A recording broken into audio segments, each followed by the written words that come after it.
안녕하세요. 평택대에서 동양문명사를 가르치고 있는 조청현이라고 합니다. 오늘은 동양의 근대화 과정을 살펴보기로 하겠는데요. 강의에 앞서서 두 가지 좀 먼저 말씀을 드리려고요. 첫 번째는 앞서 그 중국의 근대화 과정을 살펴봤는데 이 다른 나라의 근대화 과정과 어떤 차이가 있는지, 어떤 공통점이 있는지 한번 여러분들이 생각하시면서 강의를 들으시면 좋을 것 같아요. 또 하나는 지금 이제 동남아시아에 대해서도 우리가 근대화 과정을 배우려고 하는데요. 이 동남아시아는 과거에는 인도 차이나 반도라고 했어요. 인도 차이나 반도라는 말이 좀 생소하신 분들도 있을 것 같은데요. 이 인도 차이나라는 말이 왜 나타나게 됐는지 그 부분을 이해하면 사실상 이 동양의 근대화를 제대로 이해하셨다고 볼 수가 있습니다. 자, 그리고 이제 또 일본과 시암, 시암은 지금의 태국이 되죠.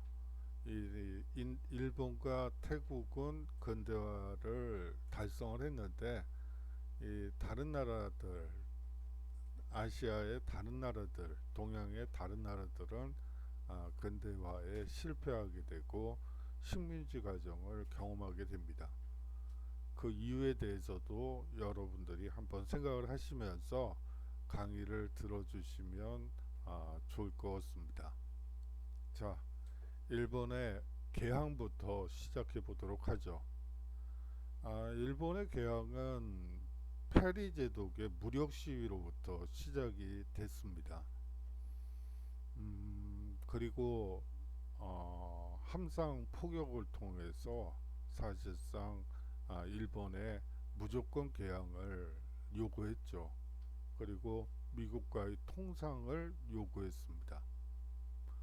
그렇게 되면서 미일 화친 조약이 1854년에 이루어지게 됩니다. 일본에 있어서 이 미일 화친 조약은 최초의 개항이라고 볼 수가 있고요. 시모다와 하코다테 두 개 항구를 개항하게 되고요. 미국 영사관을 성취하게 됩니다. 그 다음으로 1858년 그로부터 4년 후에 미일 수호 통상 조약이 체결되게 됩니다.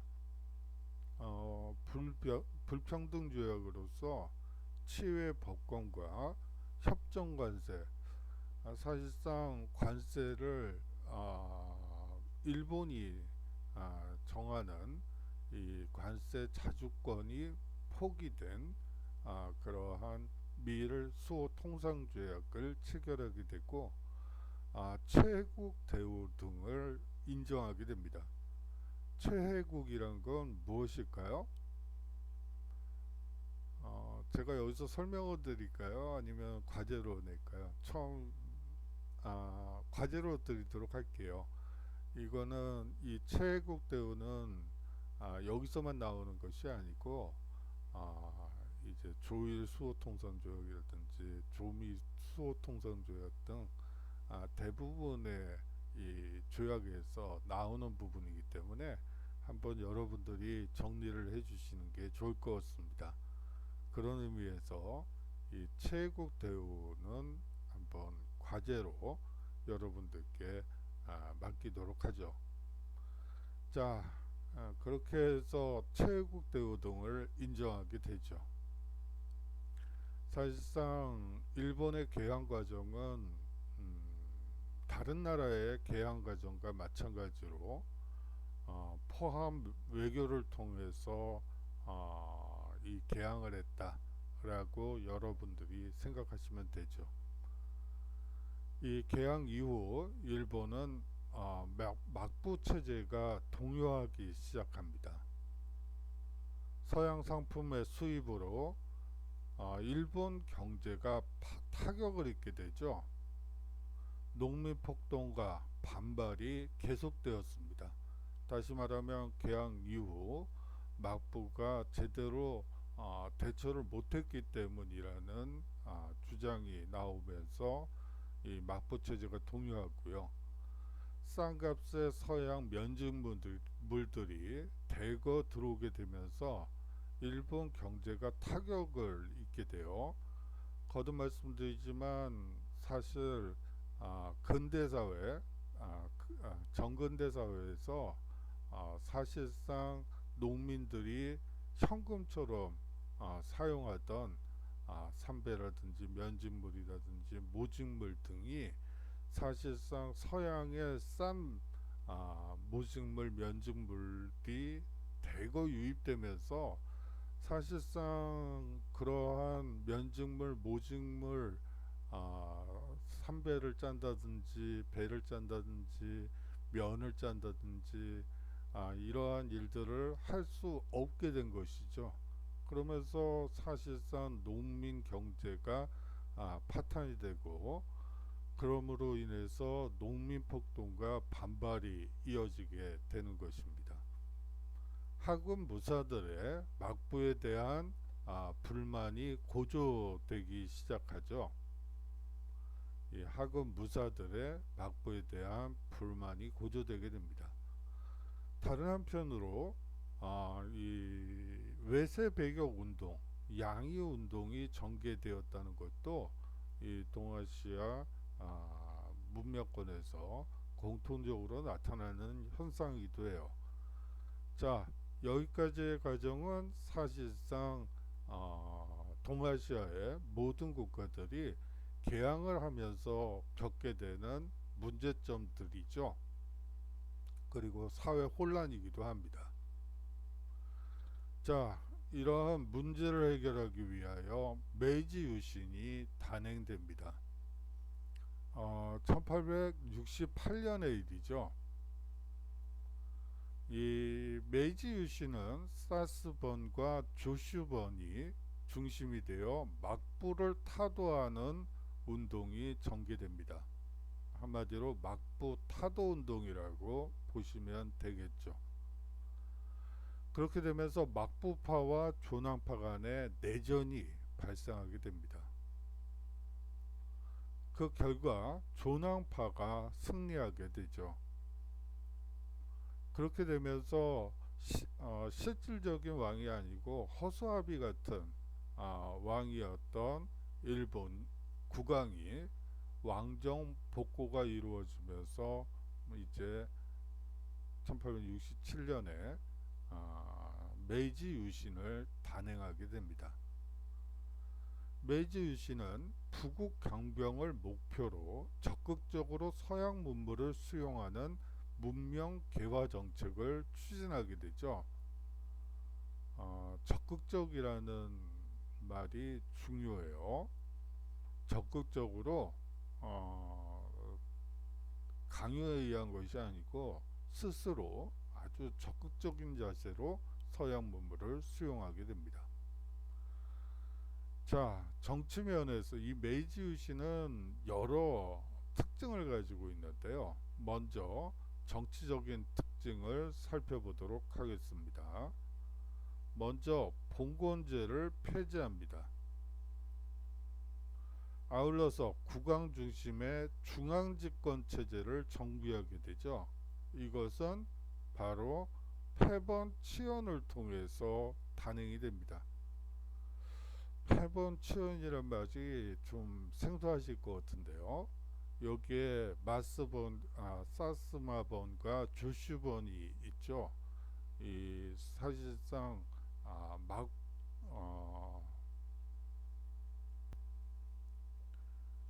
봉건 연주 서양의 봉건 영주들처럼 사실상 이 번이라는 것은 장원이죠. 이 장원의 사실상 장원이고 거기는 그 영주들이 자치를 하고 있다고 보시면 돼요. 그러한 번을 없애고 그 다음에 중앙정부에서 관리를 파견하는 현을 설치한다는 뜻이 패번치현입니다. 그렇게 되면서 중앙집권 체제를 정비하게 되죠. 아울러서 입헌군주제를 실시하게 됩니다. 입헌군주제라는 것은 영국식 국왕은 국왕이 물론 영국식 입헌군주제와는 다르죠. 메이지 유신에서는 일본 국왕의 절대 왕정이라고 보시면 되는데요. 여하튼 의회제를 만듦으로써 사실상 입헌군주제를 수립하게 됩니다. 1889년의 일이고요. 이 정치면에서 헌법과 의회가 마련되었다는 거, 물론 상당히 중요한 발전이라고 볼 수가 있습니다. 경제면에서는요, 자본주의 체제를 도입하게 됩니다. 아울러서 토지 및 조세 제도를 개혁하게 되죠. 공업과 상업을 적극 장려하게 됩니다. 이 사회면에서는 핵심이 봉건적 신분제를 폐지했다는 거예요. 신분제를 폐지했다. 아울러서 교육면에서는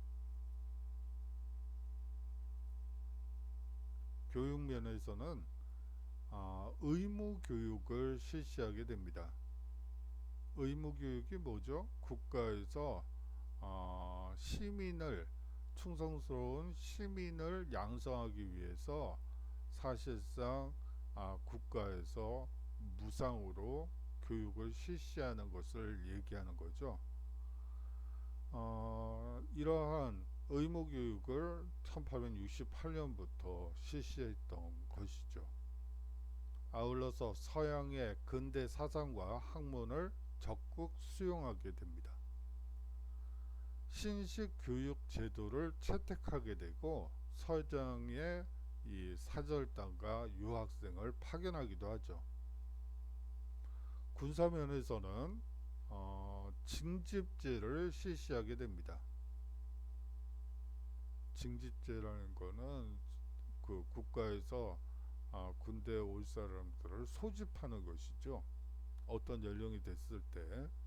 아울러서 군수공업을 육성하게 되는데 이게 사실은 메이지 유신의 가장 특징적인 일본이 제국주의로 발전하게 되는 근본적인 이유가 징병제와 군수공업을 중심으로 산업을 육성시켰다는 점입니다. 자, 메이지 유신의 성격은 두 가지로 나누어 볼 수가 있어요. 메이지 유신은 한마디로 부국 강병 정책과 천황의 절대권을 강조하는 국수주의적 성격, 이 두 가지를 가지고 있습니다. 메이지 유신은 한마디로 부국 강병책이라고 볼 수가 있습니다.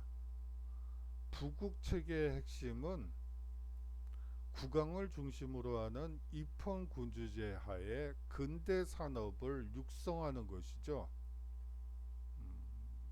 아주 중요해요. 국왕을 중심으로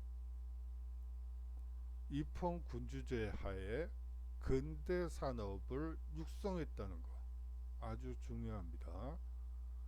아울러서 이거는 부국체계의 핵심이었다면 강병체계의 핵심은 근대적 군대의 양성을 통한 군비 확충과 군수산업의 발전이라고 보시면 됩니다. 일본이 처음 페리 제독의 함대를 만났을 때 엄청난 동요를 겪게 되죠. 서양의 신식 포압해서 얼마나 일본이라는 나라가, 동양이라는 나라가 왜소해 보였는지 모를 정도로 사실상 거의 백기를 들다시피 한, 싸움은 해보지도 않고 깃발부터 백기부터 드는 그런 양상을 경험했기 때문에 근대적 군대의 양성을 통한, 그리고 군수 공장의 확대를 통한 군비 확충을 이 메이지 유신의 아주 기본적인 성격으로 볼 수가 있습니다. 이를 바탕으로 일본은 19세기 말에는 사실상 자본주의의 성숙 단계로 조기 진입하게 되죠. 그러면서 제국주의 국가의 서양 열강의 한 축을 이루게 됩니다. 천황의 절대권을 강조하는 국수주의적 성격을 살펴보도록 하죠. 이 메이지 유신은 기본적으로 군인들이 주동하여 군국주의적 색채가 농후했습니다. 물론 조슈번과 사스마번이 중심이 돼서 일으킨 것이기도 하지만 그들도 역시 막부 군인들이었죠. 아울러서 산업화 과정에서 식민지가 필요하게 되었고, 열강의 제국주의에 편승하여 식민지 쟁탈전에 참여하게 됩니다. 일본의 대외 침략을 살펴보도록 하죠. 해외 식민지 획득을 목적으로 대외 무력 침략을 단행하는데요. 이로써 제국주의 대열에 합류하게 됩니다. 일본은요. 먼저 타이완을 침략하게 되어 1874년의 일입니다. 그 다음으로 강화도 조약을 조선과 체결하게 되죠. 그거는 1876년이고 을사조약과 1905년이고요. 조선병합을 통해서 조선을 식민지화 시킵니다. 아울러서 유구라는 국가를 병합하게 되죠. 1879년의 일이고요. 청일전쟁과 러일전쟁을 통해서 청일전쟁에서는 류동반도와 타이완을 할양받고요. 러일전쟁에서는 한반도와 만주에 대한 지배권을 확보하게 됩니다. 이름으로써 이제 제국주의 국가가 되었죠.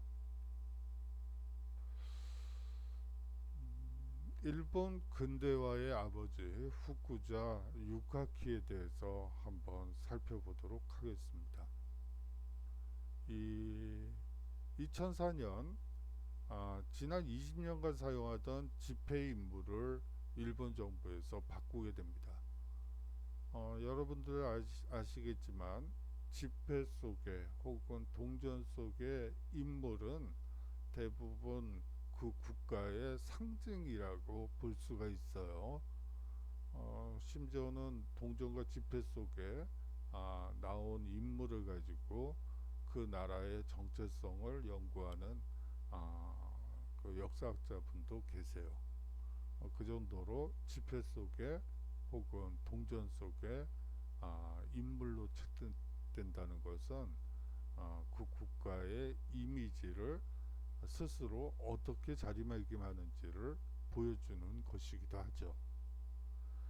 그러나 일만의 지폐 속의 인물은 바꾸지 않았습니다. 그가 바로 후쿠자 유카키라는 인물이죠. 일본 근대화의 상징적 인물이자 계몽사상가입니다. 근대화의 상징적 인물이자 계몽사상가죠. 인간의 자유 평등을 선언한 학문의 권장이라는 책은 당시에 만 340만 부나 팔린 베스트셀러였습니다. 학문과 교육으로 일본을 일으켜 세우자고 주장했죠. 계몽사상가들의 핵심은 학문과 교육이에요. 왜죠? 바로 이성 때문이죠. 올바른 합리적인 판단과 생각을 하기 위해서는 반드시 교육이 필요했다고 생각했던 것입니다. 그러나 문명국이 되기 위해서는 일본이 서양 학문을 배워야 한다고 생각했습니다.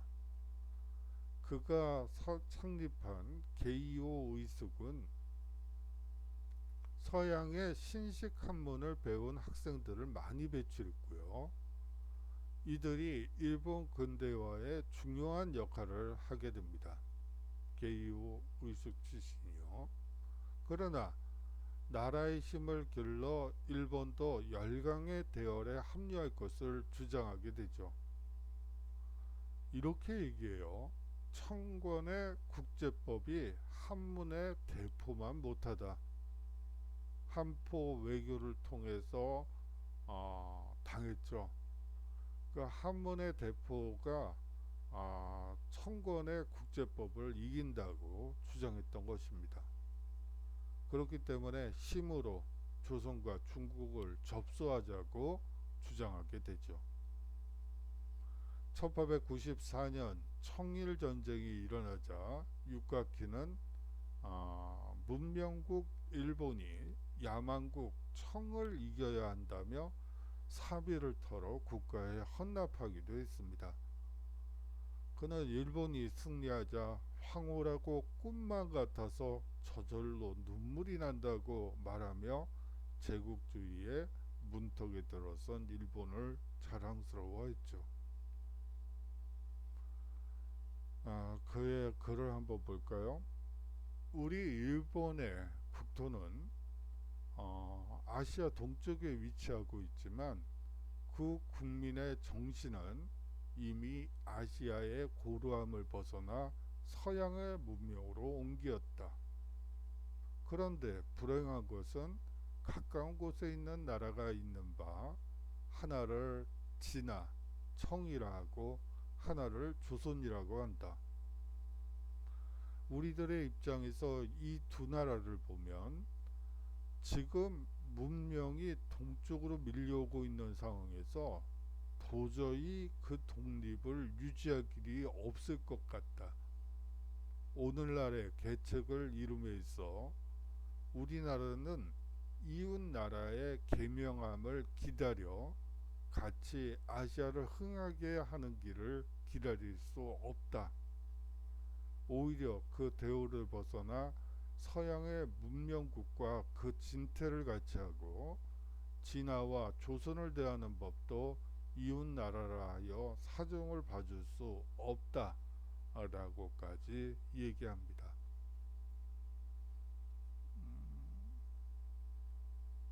그 한 가지만 더 추가적으로 말씀을 드리면서 일본의 근대화 과정은 여기서 끝내도록 할게요. 일제시대를 경험한 우리의 입장에서 일본의 이러한 주장들은 상당히 자극적이죠. 뭐 그래요. 역사란 거는 뭘까요? 스스로 반성하는 거예요. 그런 의미에서 사실상 일본의 이러한 가슴이 아픈 얘기이긴 하지만 스스로를 뒤돌아보는 것이 역사적 자성 반성이라고 우리는 얘기를 해요. 이런 논리들을 자꾸 연장하다 보면 일본은 괴물로 보여요. 우리와 전혀 다른 그러한 괴물로 보이게 되죠. 하지만 요 근래 연구된 내용들을 보면 일본엔 이런 부류의 사람들도 있었지만 이와는 다른 부류의 사람들도 분명히 존재했고요. 심지어는 1930년대 40년대에는 자본주의가 고도로 발전하면서 소위 말하는 정치에 무관심한 계층들이 상당히 증가하는 현상이 벌어지게 되고, 그러한 정치에 대한 무관심이 결국은 일본의 제국주의를 더욱 부추겼다는 그런 연구들이 많이 나오고 있어요. 이 당시에 일본이 사실상 아, 자본주의 성숙기를 넘어서 상당히 제국주의화 되고 있었음에도 불구하고 일본 백성들은 사실상 자기들이 그 군부에서 식민지들의 어떤 만행을 저지르고 있었는지 모르고 있는 경우가 대부분이었죠. 뭐 신문에 보도도 안 되고 뭐 그래요. 뭐 그런 상황이었고요. 아울러서 이 당시에 청소년들은 일상생활을 즐기는데 몰두하고 있었어요. 정치에 관심은 없고 그냥 뭐 이 당시에 폭주족이 등장하니까요. 폭주족이 뭐냐고요? 그왜 오토바이 부릉부릉하면서 이상한 거 몸에다 가죽잠바에 사슬을 뭐 걸친다든지 뭐 이런 폭주족이 등장할 정도로 이 당시에는 사실은 정치에 다들 무관심한, 어떻게 보면 지금 우리나라의 일상 모습과 거의 유사하다고 볼 수가 있죠. 그렇기 때문에 뭐 그렇게 경제가 발전하고 또 정치에 무관심해질 때 이런 괴물들이 등장할 가능성이 상당히 높아요. 뭐 히틀러도 마찬가지죠. 히틀러를 연구하는 학자들이 한번 봤더니 일본의 독일이죠. 죄송합니다. 이 독일로 또 넘어갔네요. 독일의 일상사적인 관점에서 독일의 당시 나치 시대를 보니까 사실상 개인주의가 발달하고 정치에 무관심하고 그런 특징들이 나타나겠다는 이 공통점을 가지고 있어요. 독재주의건 전체주의건 바로 정치에 무관심하고 개인주의가 이기주의라고, 개인주의라고 보는 게 더 맞겠네요. 개인주의가 고도로 발달하면 발달할수록 사실상 그런 전체주의나 독재 국가가 나타날 가능성이 훨씬 더 높다라는 연구 결과죠. 자, 이제 그러면 다음 주제로 넘어가도록 하겠습니다. 자, 영국의 인도 지배를 한번 보도록 하죠. 그리고 그들의 반식민지 운동을 살펴보도록 하겠습니다. 이 플라시 전투가 1757년에 벌어지는데요. 영국이 프랑스를 물리치고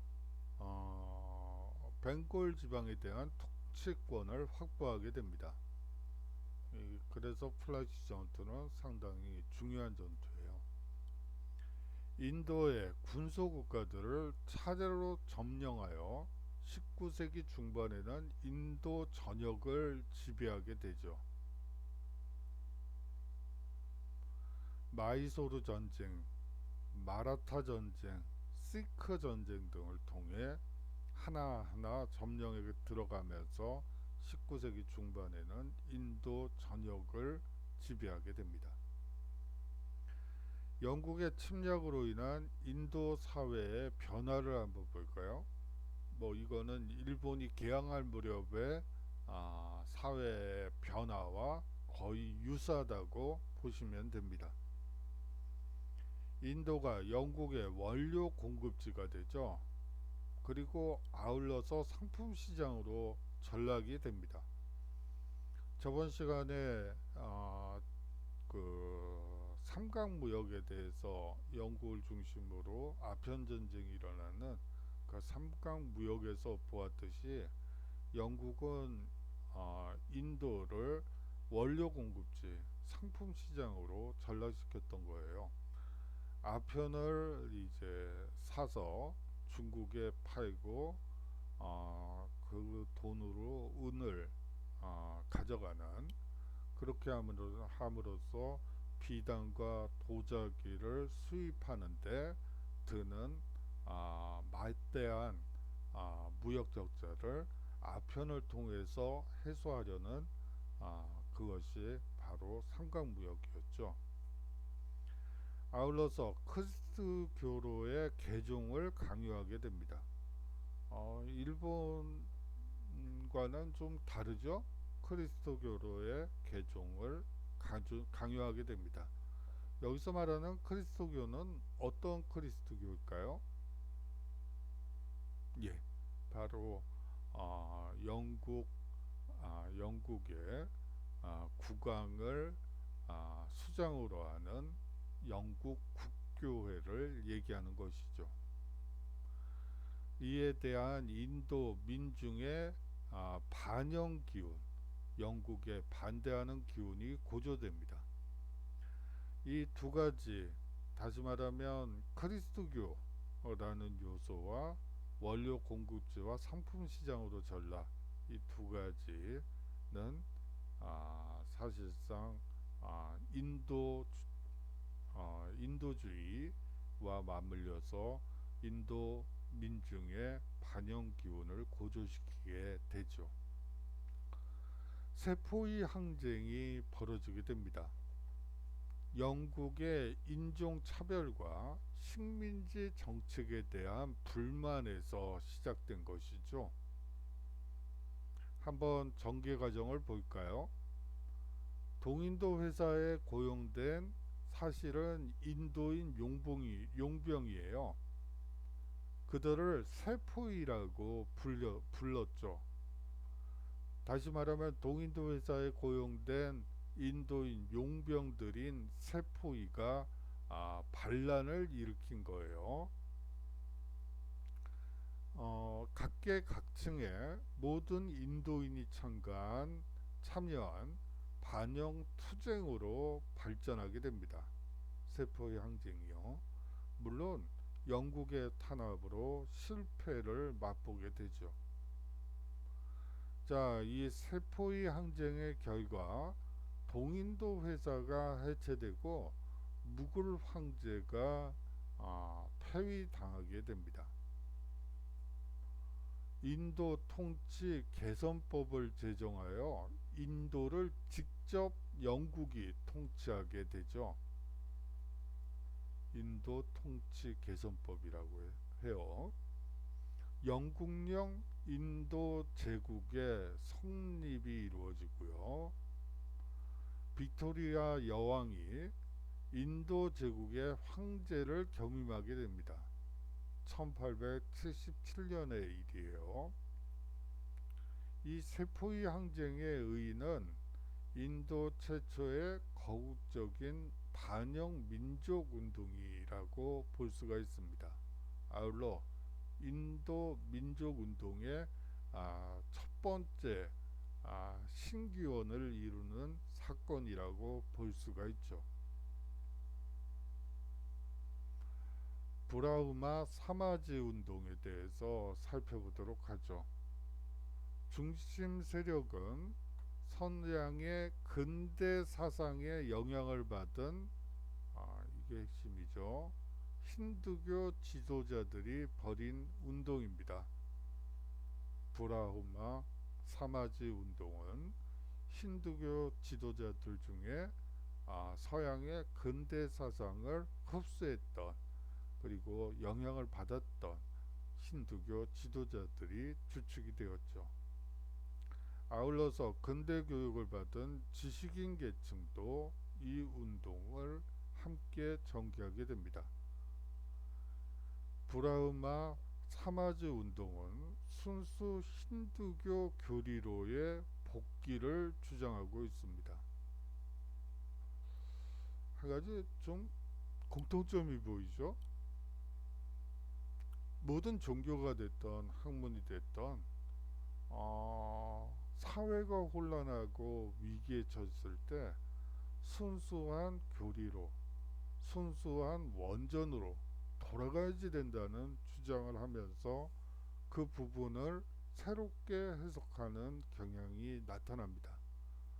뭐 서양에서 르네상스라는 것도 사실상 고대 그리스, 로마의 전통을 한번 지금 시각에서 다시 한번 되돌아보고 인간적인 인본주의적인 요소를 한번 발췌해보자 라고 여러분들이 이해하시면 되는 것과 마찬가지로 사회가 혼란스럽고 사회 개혁이 주장될 때는 사실상 복귀하자, 과거로 회귀해보자, 더 원형적인 전형적인 과거로 돌아가보자 라는 운동이 전개된다는 거, 여러분들이 역사에서 나타나는 공통된 특징 중에 하나니까 좀 기억해 두셨으면 좋겠어요. 아울러서 브라우마 사마지 운동을 주도했던 서양 문물을 흡수한 힌두교 지도자와 지식인 계층은 사회 개혁을 주장하게 됩니다. 아울러서 우상 숭배를 배격하고 카스트 제도에도 반대하게 되죠. 사실상 인도 사회 개혁 운동의 성구라고 볼 수가 있어요. 여기서 핵심은 카스트 제도를 반대했다는 거예요. 신분제를 반대했던 것이죠. 뭐 힌두교 지도자이기 때문에 카스트라는 게 를 부정했다는 게 아니고 신분마다 자신의 역할과 의무를 다해야지 된다는 카스트를 반대한 게 아니고 그것 때문에 차별을 받는 것을 반대했다는 것이죠. 뭐 그렇게 이해하시면 돼요. 자, 인도 국민회의의 반여운동을 한번 살펴보도록 하죠. 영국은 인도 지식인들을 회유하고 포섭하기 위해 인도인들이 정치 조직을 만들도록 지원했습니다. 자, 여기서 핵심은 인도 지식인들을 회유, 포섭하기 위해서예요. 그에 따라 스스로의 정치 조직을 만들 수 있도록 지원했던 것이죠. 물론 이제 친영 조직을 만들려는 목적이긴 하지만 형식적인 의미에서는 이렇다는 거예요. 지식인, 관리, 민족 자본가, 지주 등이 중심이 된 인도 국민회의를 결성하게 되죠. 이게 1885년의 일이에요.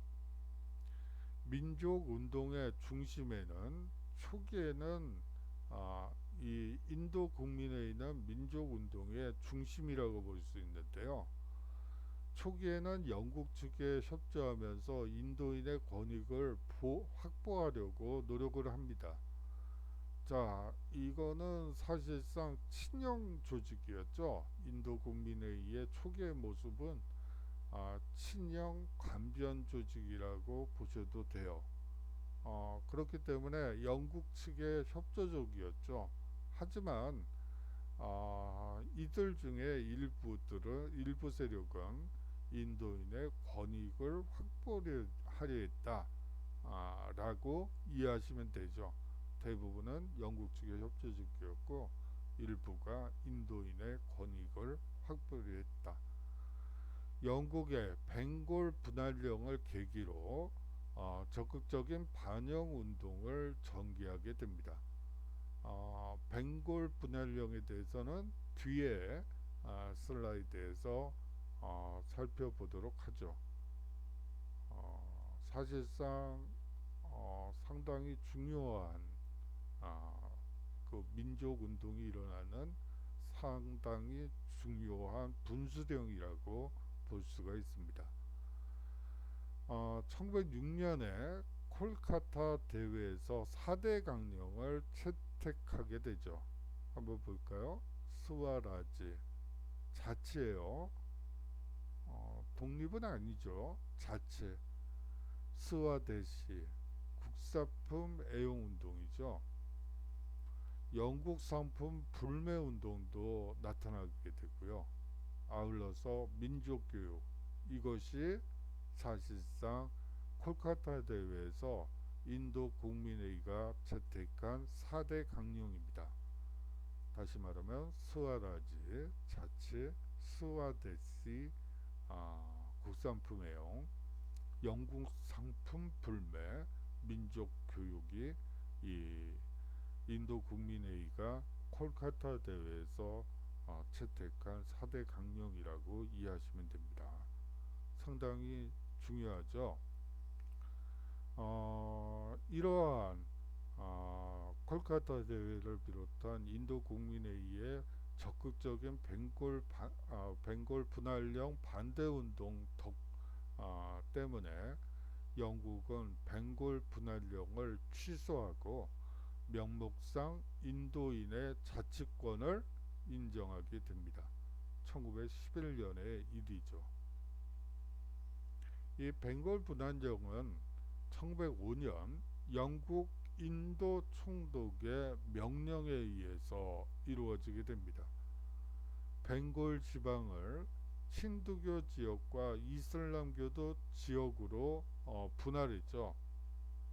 인도인의 종교 갈등을 유발시켜 반영 운동을 완화시키려는 목적에서 이 벵골 분할령이 나타난 것이라고 볼 수가 있습니다. 뭐 사실은 힌두교와 이슬람교도 간의 이 갈등은 캐캐 묵은 얘기죠. 사실상 그 이전에도 계속해서 벵골 지방을 비롯한 인도 전역에서 힌두교와 이슬람교 간의 갈등이 있었던 것은 사실입니다. 그렇지만 그러한 갈등을 유발시켜서 반영운동을 완화시키려는 목적이 사실은 이 벵골 분할령이었고, 이에 대한 저항을 인도 국민회의를 통해서 인도인들이 표출했던 것이라고 이해하시면 되죠.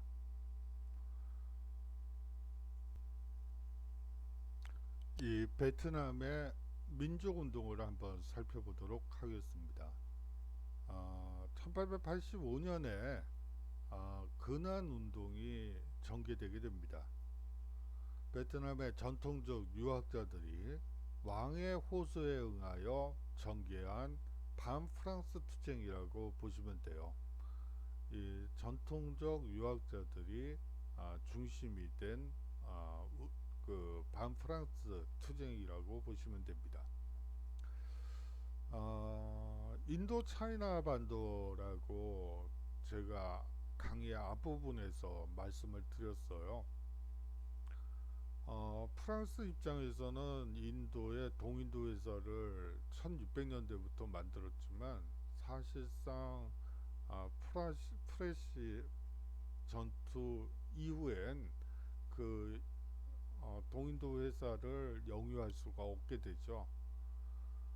아울러서 제2차 아편 전쟁을 통해서 영국과 동맹을 맺고 중국을 침략했었지만 거기서도 사실상 영국으로부터 배제가 되면서 직접적인 식민지를 획득하지는 못했어요. 그렇기 때문에 프랑스 입장에서는 사실상 나머지 남아있는 땅이 사실상 지금의 동남아시아 인도 차이나 반도가 됐죠. 그쪽을 보면서 저쪽을 내 식민지로 만들어야 되겠어. 그러면서 인도 차이나에서 진 빚을 저기서 영국에게 진 빚이죠. 그것을 인도 차이나 반도를 점령함으로써 내 식민지로 만들 거야. 그러면서 이 인도 차이나 반도라는 명칭을 붙였던 거예요. 요새는 거의 안 쓰는 표현이죠. 우리는 보통 동남아시아, 우리가 기준이니까 그렇게 볼 수가 있네요. 자, 제가 이게 발음이 베트남어 발음이 정확한지 잘 모르겠어요. 그냥 보니까 이그 축소부를 보니까 베트남 분들이 학생들이 한 10명 정도 수업을 듣고 있는데 이 발음이 나쁘더라도 이해해 주셨으면 좋겠네요. 판 보이저우 중심의 판이군요. 판 보이저우 중심의 민족운동을 살펴보도록 하죠. 이 베트남 유신회를 1904년에 조직하게 됩니다. 일본의 메이지 유신을 본받아 민족운동을 전개한 것이죠. 여기서 핵심은 메이지 유신을 본받는다는 거예요. 베트남 유신회는. 자, 그러면서 판 보이저우는 독립운동을 전개하게 됩니다. 1905년에서 1908년까지의 일인데요. 이 독립운동은 베트남 학생의 일본 유학을 적극적으로 추진했던 것이죠. 일본을 배우자가 모토입니다. 일본을 배워 베트남의 근대화와 독립을 달성하려고 했던 것이죠. 이러한 일본을 메이지 유신을 본받아야 되고 일본을 본받아야 된다는 운동에서 이 판 보이저우는 베트남 강복회를 1912년에 조직하게 됩니다. 이 베트남 강복회는 앞서는 일본의 영향을 받았다면 이 베트남 강복회는 중국 신해혁명의 영향을 강하게 받죠. 이것은 베트남 국내에서가 아니고 광동에서 조직되어 무력 투쟁을 주도하게 됩니다. 자, 필리핀의 민족운동을 살펴보도록 하죠. 호세 리살이 필리핀 민족동맹을 1892년에 조직하게 되죠. 에스파냐인과 필리핀인의 동등한 권리를 요구하게 됩니다. 평등권, 다시 말하면 종교적, 정치적 평등권, 자유권을 주장하게 되는 것이죠. 그 다음에 아가날도는 미국 에스파냐 전쟁 중 미국을 지원하며 독립을 선언하게 됩니다. 필리핀 공화국을 선포하게 되죠. 1899년의 일이에요. 전쟁에서 승리한 미국이 오히려 필리핀을 식민화합니다. 가스라 테프트 조약이라는 게 있죠. 비밀 협정으로서 조선은 일본이, 필리핀은 미국이 서로 양해한다, 차지하는 것을 양해한다는 비밀 문서예요. 이렇게 되면서 필리핀도 조선도 식민지의 화의 길을 걷게 되는 것이죠. 자, 다음으로 인도네시아의 민족운동과 독립국가 시함을 살펴보도록 하죠. 인도네시아 이슬람 동맹이 1911년에 결성되게 되어 여기서도 지식인과 이슬람교 상인들이 결성하게 됩니다. 이 인도네시아를 점령했던 곳이 네덜란드죠. 이 네덜란드에 대항하여 이슬람 사회에 아,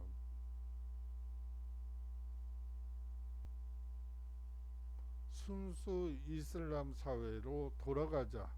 그리고 민족 산업의 육성을 통한 독립을 시도하게 됩니다. 인도네시아 이슬람 동맹이라고 합니다. 이 독립국가 시암을 한번 보도록 하죠. 외교적 노력과 근대적 개혁을 통해 독립을 유지하고 있었다는 것이 중요해요. 라마 4세와 라마 5세의 부국강병을 위한 개혁이 추진되었죠. 과감한 외교 정책을 전개하게 됩니다.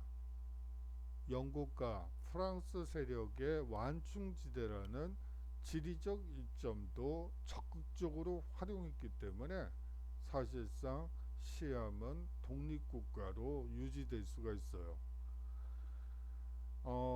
외교적 노력이 완충지대라 할지라도 사실상 근대적 개혁이 뒤늦어졌다면 어느 국가의 식민지가 되겠죠. 세력 균형이 무너질 수가 있으니까요. 하지만 근대적 개혁과 외교적 노력을 병행함으로써 독립을 시암, 즉 태국은 유지할 수 있었다는 것이 아주 중요해요. 그리고 국왕을 중심으로 구국 강병을 위한 개혁이 추진되었다는 것도 사실상 시암이 가지고 있던 특징 중에 하나이기도 합니다.